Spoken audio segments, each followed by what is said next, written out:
Estamos haciendo referencia a la coordinadora nacional, a la verdadera, tema que toqué en otros programas, otras temporadas, y también que tuve la suerte de conducir, y en este mismo programa, este tema, ¿se acuerdan cuando alguien del kirchnerismo se atribuía que seguía comandando el movimiento social Barrios de Pie? Bueno, la justicia lo fue dejando de a poquito en claro, ¿no?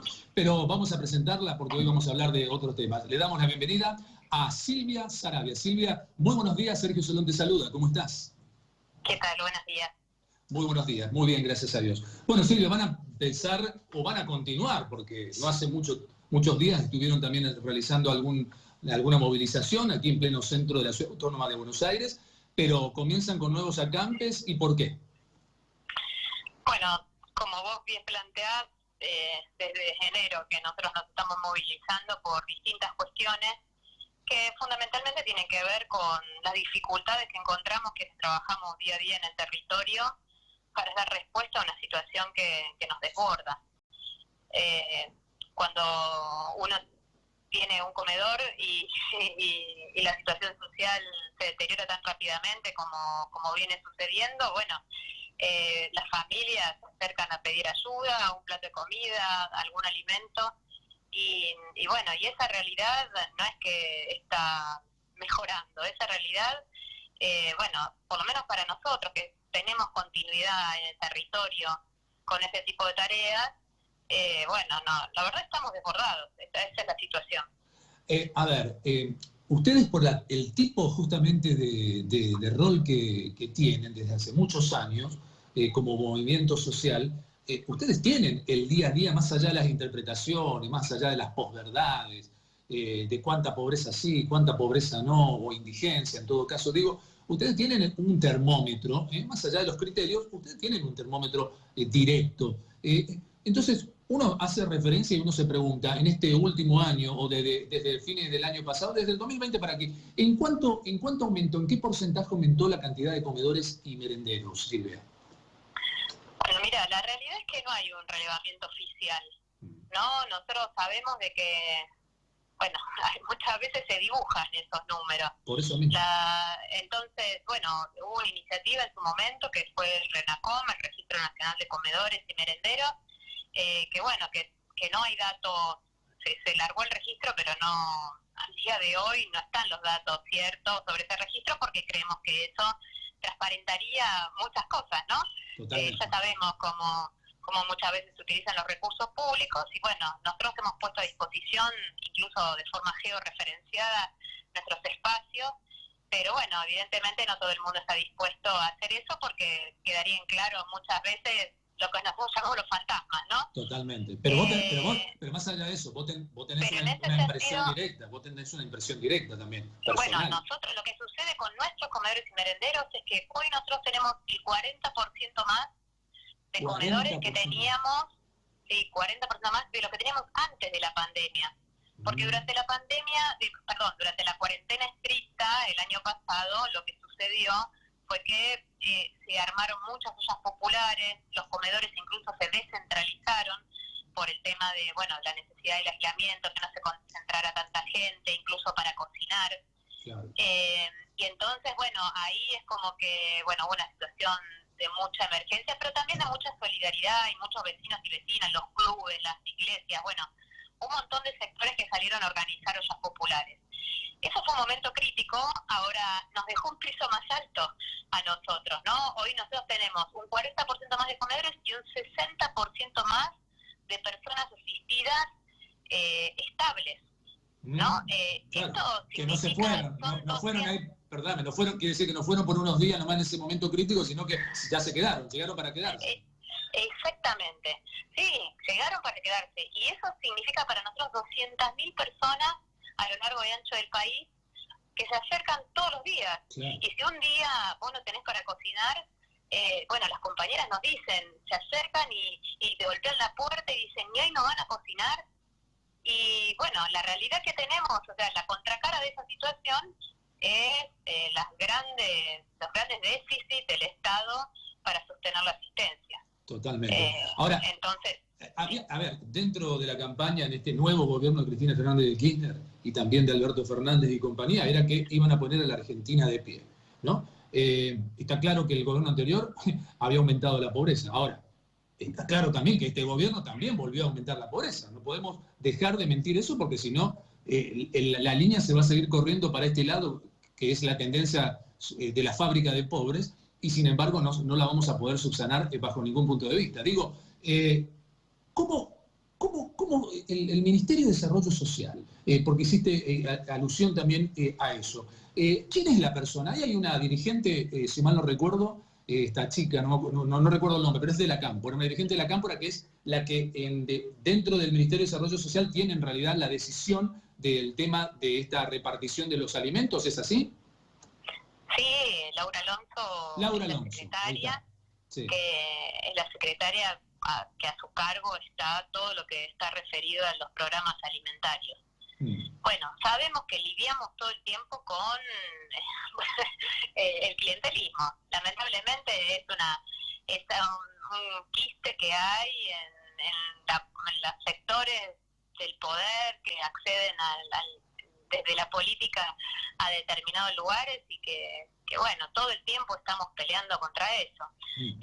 Nosotros siempre decimos que nuestro movimiento tiene 20 años, cumplimos este año, ¿no? Y la verdad es que hemos visto pasar varios gobiernos. Total. Entonces, y hemos padecido cada vez, esta situación, ¿no? De discriminación, de ataque.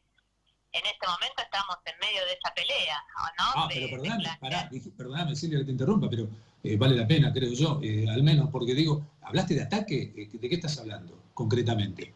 Y bueno, el ataque tiene que ver cuando efectivamente y evidentemente uno molesta, ¿no? Porque dice lo que pasa en la realidad, porque muestra lo que está sucediendo, porque hace visible lo que muchos quieren esconder abajo de la alfombra. Bueno, nos habían planteado que nos iban a suspender los refuerzos de los merenderos, que esos refuerzos, la verdad es que si uno lo piensa, es una fruta cada día a los pibes, pues son 30 pesos, quizá en otro momento podíamos comprar más cosas, podíamos comprar lácteos, podíamos comprar, cereales.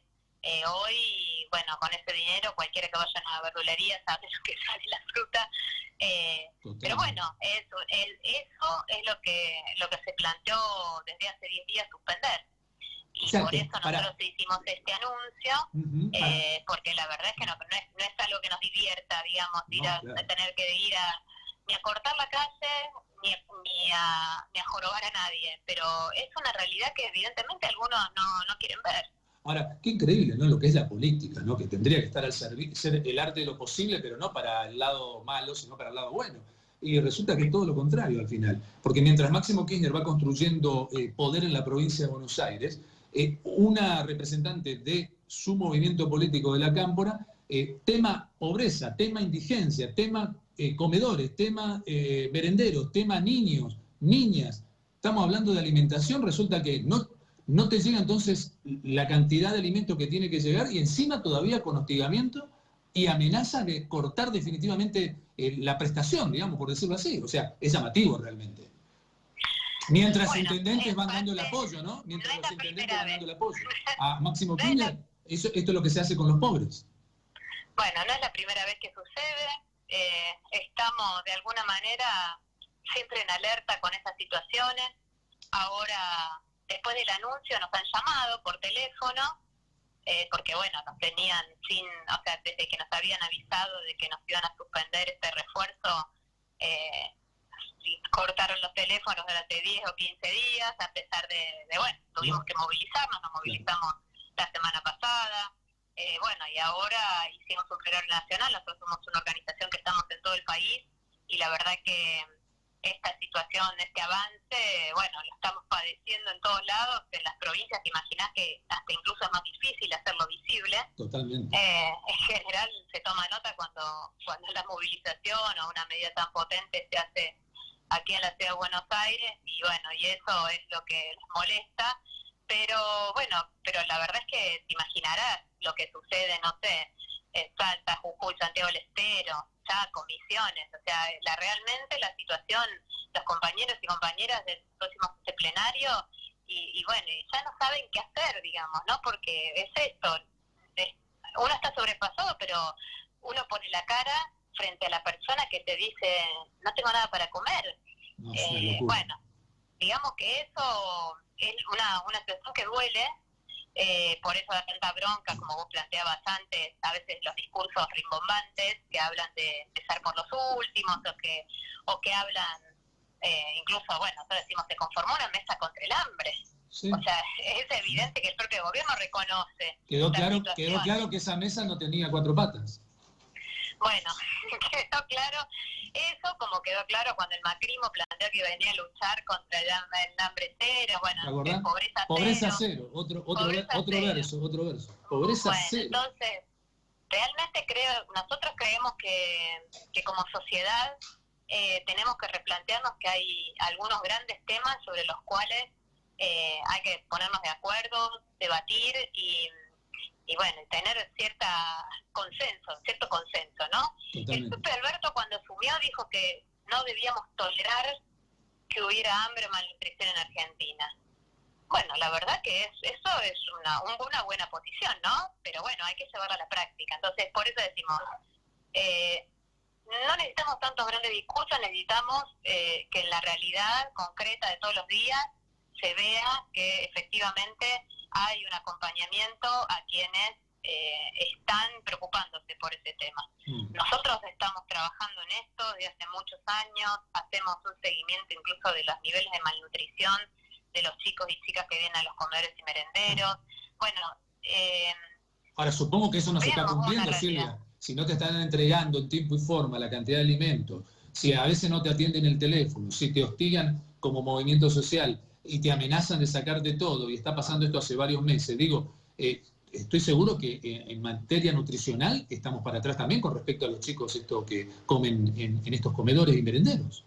No, claro, o sea, evidentemente lo que evidentemente ocurre es que, por ejemplo, aumenta la obesidad, porque se compra lo más barato, claro, ¿no? Se come mucha harina, arroz, bueno, qué sé yo, se condimenta o se le agrega un poco de sabor con alita de pollo, viste que no es carne, sino que eso lo que aporta muchas veces es grasa. Laura Alonso seguramente come en los mejores restaurantes de ahí, de distintas partes, o sea, no creo que tenga el mismo problema, digamos, el mismo inconveniente. ¿O sí? Mirá, yo creo, no creo que tenga, me imagino que no debe tener el mismo inconveniente, pero quizá lo que más bronca da es que ellos están en un lugar de responsabilidad que es muy delicada, ¿no? Es un tema, estamos hablando de la alimentación y sabemos lo que condiciona, ¿no? Una mala alimentación. Hace varios años, creo que incluso hace creo que 2 años atrás, se presentó un informe donde se planteó que comienzan los chicos a tener más diabetes y problemas cardíacos, que antes eran enfermedades asociadas a las personas mayores, ¿no? Bueno, ¿qué pasa? Que nuestros chicos y nuestras chicas, los niños y niñas empiezan están, digamos, teniendo estas enfermedades. Bueno, pasa que comen mal. Sí, totalmente. Entonces, son estudios propios del Ministerio de Salud, ¿no? Vuelvo a decir, es como cuando alguien quiere negar la situación de pobreza y dice estamos mejor, ahora el INDEC te tira los datos arriba de la mesa. Totalmente. Y eso no se puede negar. Nosotros lo vivimos en las situaciones de carne y hueso, ¿no? De todos los días, de ver las caritas y ver las mamás llorando y los papás también llorando, ¿no? Porque la verdad es que ver los hombres llorando muchas veces es como que, viste, es un cuadro dificilísimo. Y ni que hablar de los abuelos. La verdad es que las personas, los adultos mayores que se acercan y que con lágrimas en los ojos dicen no me alcanza, no tengo quien me ayude. Y a todo esto se suma un contexto difícil que es que estamos entrando en una segunda ola de contagio. Totalmente. Eso te iba a preguntar. Y que no hay vacunas, ¿viste? Claro. Eso te iba a preguntar, porque esto vos estás hablando previo a la pandemia del año pasado, lo que está pasando desde fines del año pasado hasta este momento, que estamos entrando en el otoño, pero ahora se viene la segunda ola o supuesta segunda ola. Cuando digo supuesta no quiero decir que no exista la contagiosidad, ni en el mundo ni acá. Lo que digo es que hay un juego político. Cuando la política quiere mostrar que hay mayor contagio, ¿qué hace? Mayores testeos. Cuando la política quiere contar que hay menores contagios, ¿qué hace? Menos testeos. ¿Me explico? Ahora, desde hace un tiempo se dejó de hacer la cantidad de testeos que se estaban haciendo. Por eso había menos contagio. Desde hace unos días se aumentó la cantidad de testeos, Silvia. Por eso ahora figura más contagio. ¿Me explico? Ahí también hay un manejo de todo eso, ¿no? Entonces, lo que digo es lo siguiente, pero, te insisto, esto sea aumentado, aprovechado a nivel internacional, global, los funcionarios en el furgón de cola de la política del mundo, en lo local, lo que vos quieras. La contagiosidad existe. Entonces digo, sea premeditado en parte ambiental, bueno, todas las interpretaciones había de por haber, pero digo, como el contagio está, ¿qué va a pasar ahora si justamente vos hablaste del momento crítico cuando se cerró más? Porque ahora el gobierno lo que menos quiere decir es la palabra confinamiento en este momento, porque es piantavoto. Vienen corriendo de atrás en todo tipo de encuestas, inclusive en las que ellos pagan de hace años, nada más que como les pagan y cada vez más tienen que dibujar y tener los mejores dibujantes. Los Dalí de las consultoras, Salvador Dalí quedó hecho un poroto, ¿no? Decir que ya no está más en la vida terrenal, porque si no, sus cuadros no hubiesen sido tan cotizados. Si se juntaba con las consultoras que miden y son pagadas por la política argentina, la política criolla argentina o nacional. Entonces yo digo, ¿qué va a pasar si llegamos otra vez a una fase 1, por ejemplo? ¿Qué escenario otra vez te imaginás? No, un escenario muy difícil, pero aparte, bueno, con toda la bronca que hay respecto de lo que fue la vacunación VIP, o sea, bueno, ¿Te creo enteraste que fue, según según Bisotti, textualmente, no interpretación de este conductor, de este periodista, no. Si no, búsquenlo en internet, hoy está internet para comprobar fácil las cosas. Acaba de decir la ministra de la Nación que no hubo vacunatorio VIP. bueno, todos sabemos de que y conocemos de que se manejó la vacuna como muchas veces se manejan muchos de los recursos del Estado. Eso nosotros tenemos en claro porque lo hemos visto, porque bueno, ha sido público, Bueno, han renunciado funcionarios, sí. No solo Ginés, digo, en la provincia de Buenos Aires hemos tenido algunas localidades donde esto fue tan alevoso, pero tan alevoso, que han tenido que renunciar legisladores, o sea, eso, digo, no se puede, es como decimos con el tema de la pobreza, con la situación alimentaria, no se puede tapar el sol con la mano, es demasiado evidente, y la verdad es que negarlo, en un punto creemos que bueno, que la renuncia de Ginés fue de alguna manera lo más visible, ¿no? Hacerse cargo de esto, negar algo cuando saltó por el aire un ministro, bueno, qué sé yo. Claro, no, perdón, pero habría que decirle que ella hoy es ministra justamente porque existió el vacunatorio VIP, está claro.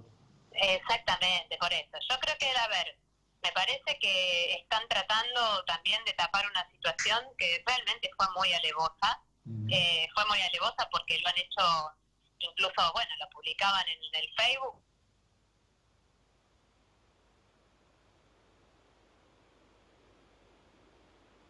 Provocación.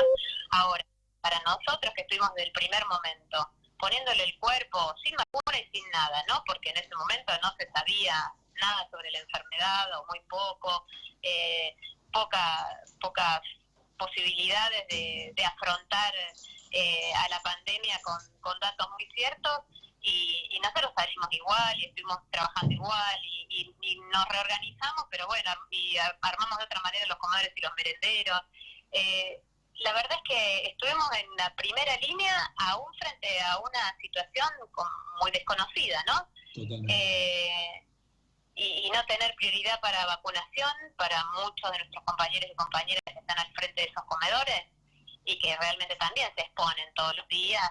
Bueno, y después ver que otros pibes que porque están en un escritorio, porque son amigos están vacunados.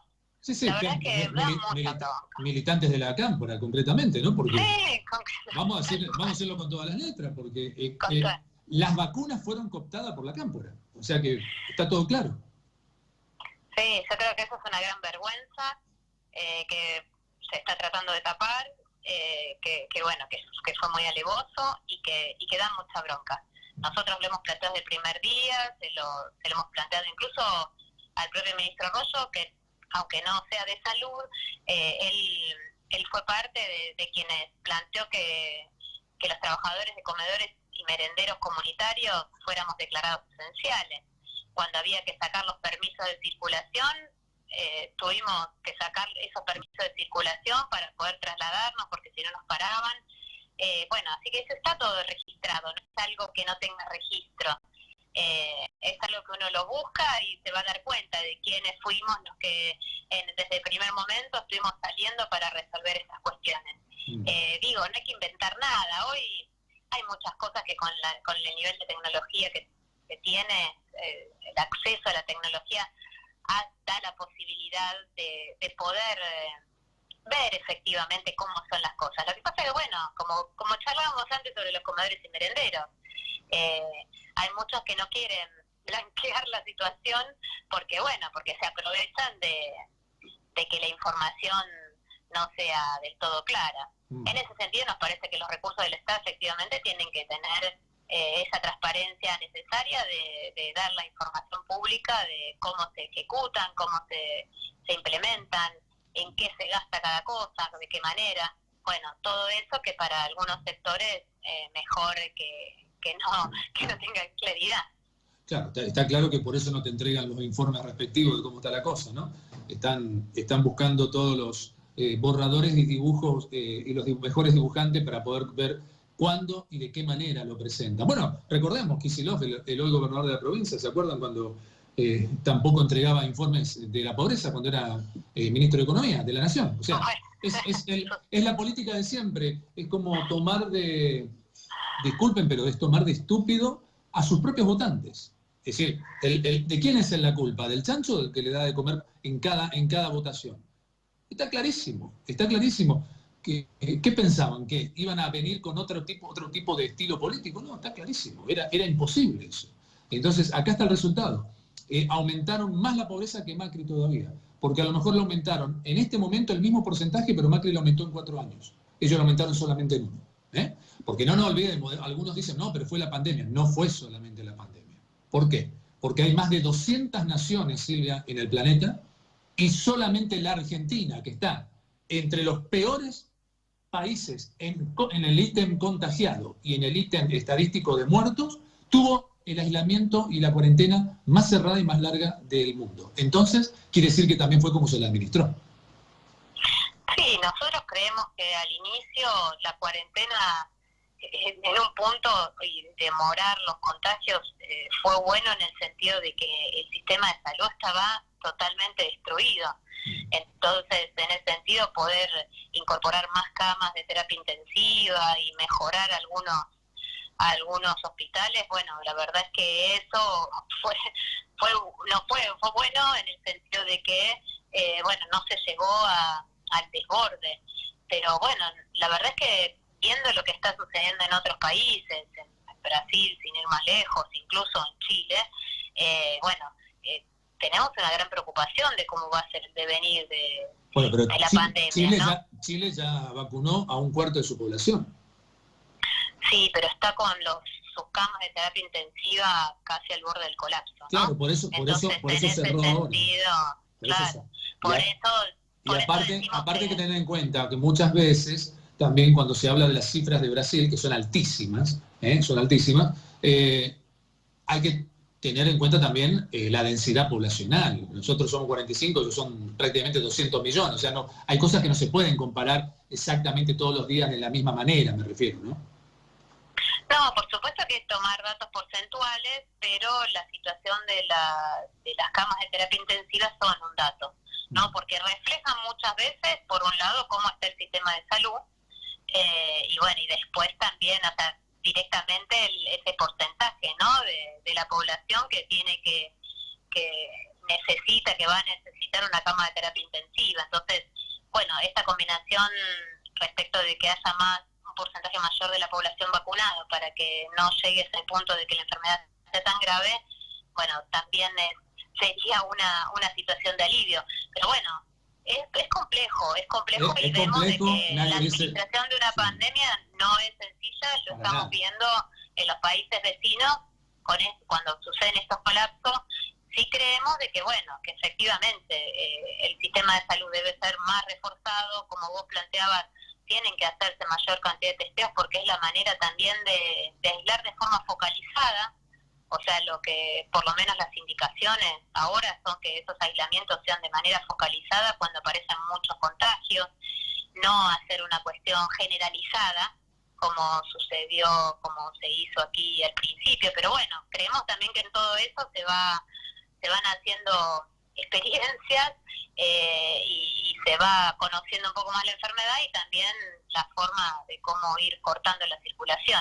Pero bueno, la realidad es que nosotros en ese marco tenemos que ver cómo hacemos para esquivarle al contagio y seguir dando de comer, porque la otra pandemia es la falta de alimentos, entonces, o la inflación que hay sobre los alimentos.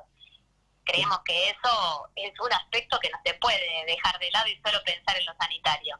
Tenemos que pensar en eso, que va a ser lo que hace que la persona pueda incluso tener mejores defensas para afrontar una enfermedad. Totalmente, nadie habla de eso, ¿no? Lo que acabas de decir, esto último, nadie habla de cómo tienes que estar alimentado para que justamente las defensas de tu cuerpo, de tu organismo, puedan, como su palabra indica, defenderse de un bicho como este, ¿no? No solamente a través de una vacuna. Nadie habla de eso, por eso te digo las grandes contradicciones de la política. Y cuando muchos intendentes... Si antes de la pandemia teníamos tuberculosis, claro, ¿sí? Ya teníamos tuberculosis, nosotros tenemos compañeros o familiares de compañeros, de vecinos en el barrio con tuberculosis, una enfermedad directamente asociada a la pobreza, a la mala alimentación, a ese debilitamiento físico.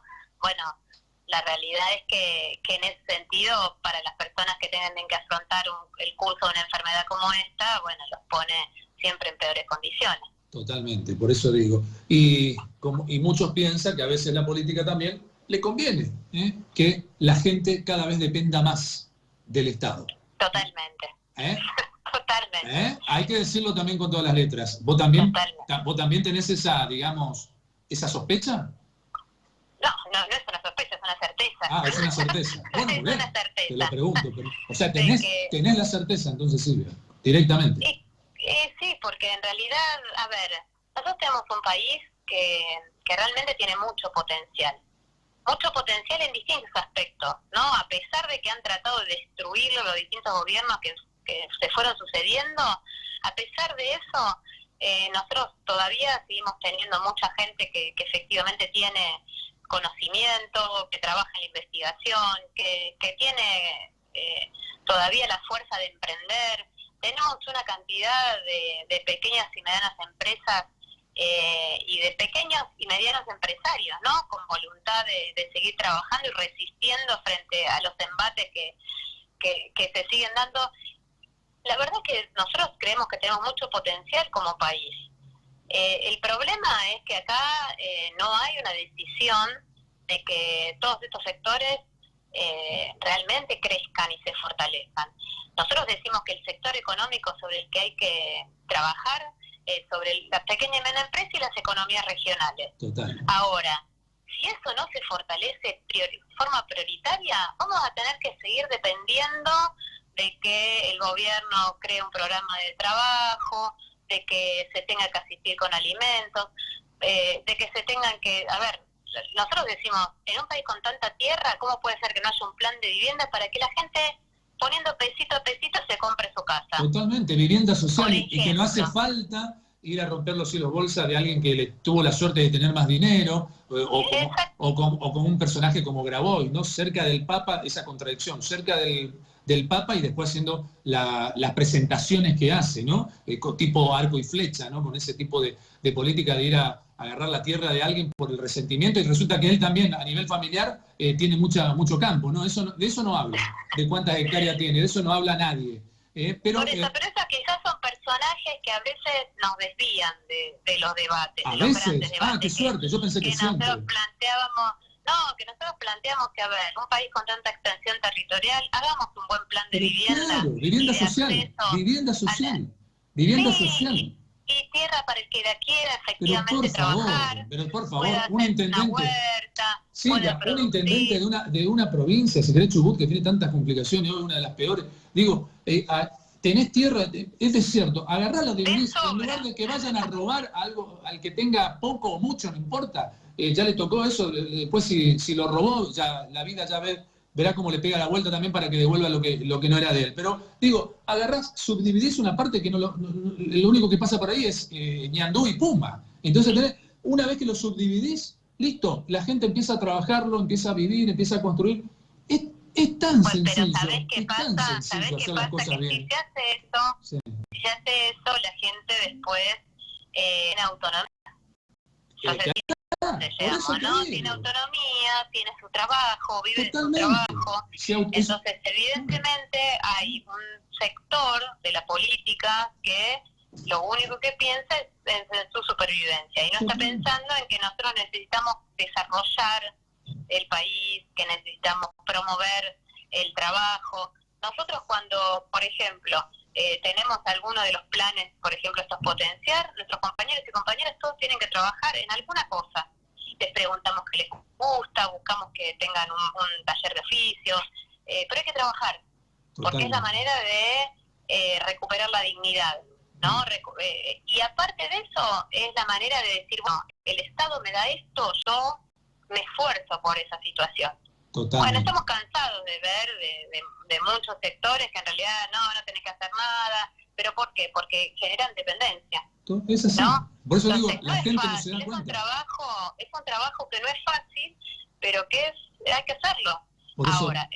Por eso te digo también, perdóname, el pobre no se da cuenta que en realidad no es a favor de ellos, sino en contra de ellos, que en realidad no lo están ayudando, le están dando una migaja de lo que ya le sacaron. Le dan 1 y eran 10 para ellos. Los otros 9 se lo quedaron ellos. ¿Queda claro? Se lo quedaron los políticos, en este caso, en este último. Y también te hago una observación con respecto al impuesto a la riqueza.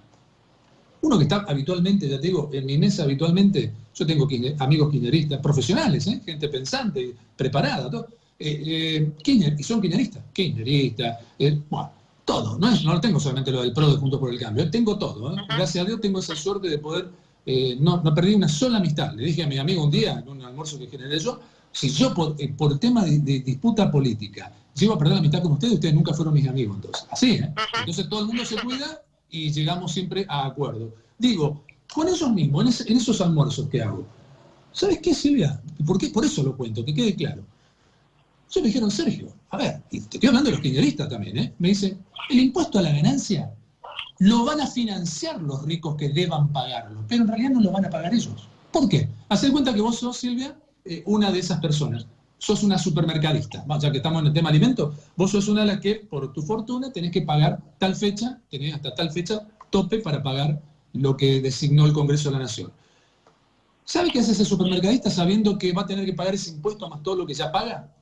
Dice, a este producto, a este lo aumento esto porque entonces en 3, 4 meses ya tengo este dinero y 4 meses después que pago tengo lo otro. Entonces, en definitiva, ¿quién lo pagó? ¿Lo pagó él? No, él lo financió, no lo pagó, lo pagaste vos, lo pagó el pobre, el que va y compra como consumidor final el paquete de fideos. ¿Queda claro? Mira, lo que yo tengo claro, nosotros tenemos claro, es que en Argentina el sistema impositivo es un parche arriba de otro parche. Una locura. Esa es la 165 impuestos. 165. Bueno, por eso, pero eso porque, bueno, son cajas, ¿viste? Por eso. Es para ellos, no es para los pobres, es para los que se hicieron ricos a través de la política. Por eso, nosotros creemos de que en realidad hay que reformar el sistema impositivo de raíz. Hay que rediscutirlo, como decís, en el sentido de que no puede haber 8.000 impuestos y cuestiones, sino que, porque en realidad quienes efectivamente terminamos pagando somos los que nuestros ingresos prácticamente se utilizan para comer o para la vida cotidiana. Entonces, sí, efectivamente, creemos que el impuesto a las grandes fortunas, creemos de que incluso estuvo demasiado tiempo en un cajón en un momento en donde realmente era necesario hacer algo que tenía que ver con un momento crítico.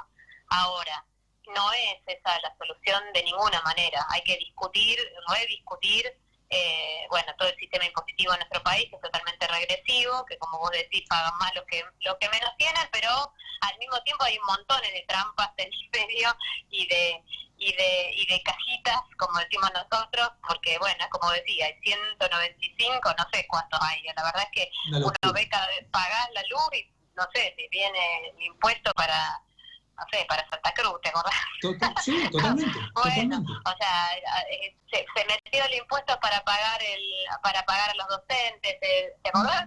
Sí. Ahora O el impuesto al cheque que iba a ser por un momento determinado y hasta hace 10 años, 20 años, ya no me acuerdo. Claro.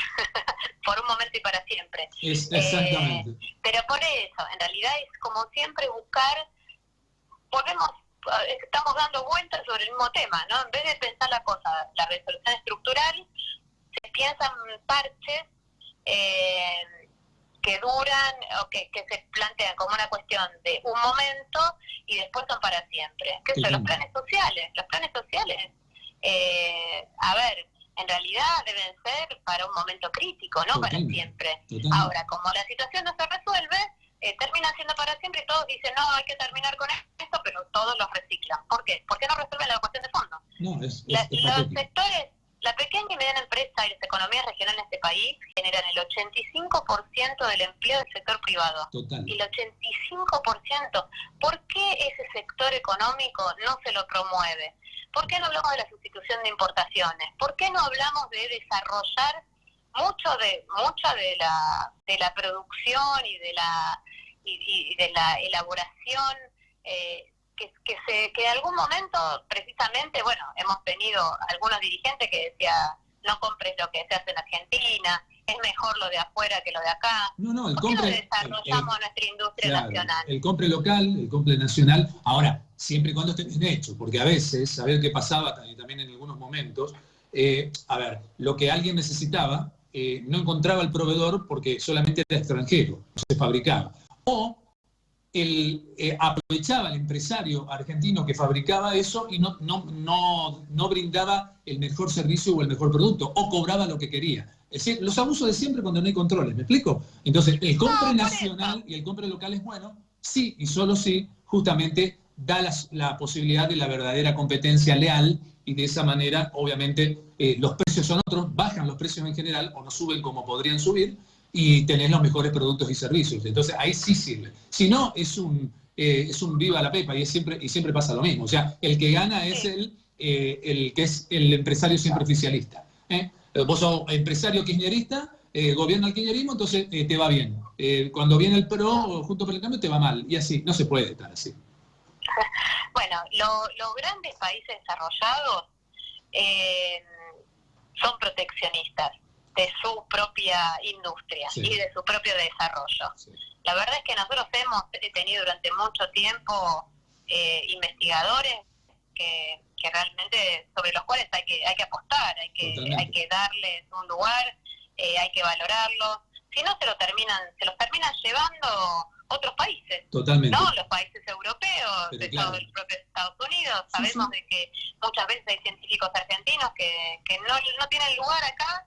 Y eso es lo que hay que recuperar, pero parece que recuperar un proyecto de país con una clara orientación sobre el desarrollo, sobre la producción y sobre la valoración. Yo la verdad es que me parece que en ese sentido, un poco como vos decís, cada ciclo político, cada ciclo que toma un color político destruye algunas cuestiones y que en realidad hay que retomar lo mejor de cada proceso, pero fundamentalmente lo que hay que hacer es pensar un proyecto de país donde el desarrollo tenga esa prioridad. Totalmente. Y donde pensemos en cómo generar puestos de trabajo, en que pensemos cómo generar una industria nacional que realmente sea competitiva, y que pensemos en cómo no podemos permitirnos que haya malnutrición en un país como el nuestro,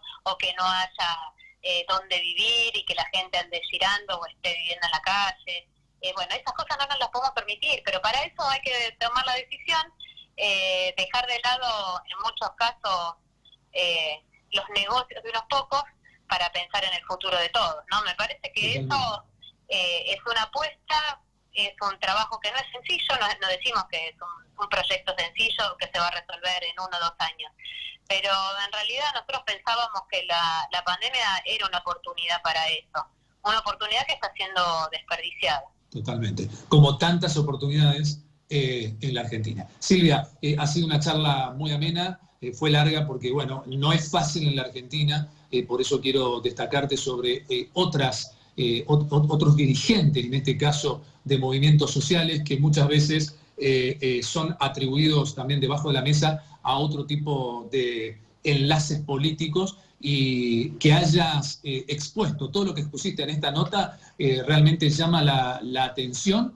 por suerte, para bien, en este caso, de tu persona y también para el futuro de la Argentina. Muchísimas gracias por haber estado, ni más ni menos. Bueno, muchas gracias a vos. Gracias. Bueno, ha sido Silvia Saravia, extraordinario. Extraordinario, habría que definirlo a este reportaje, porque es una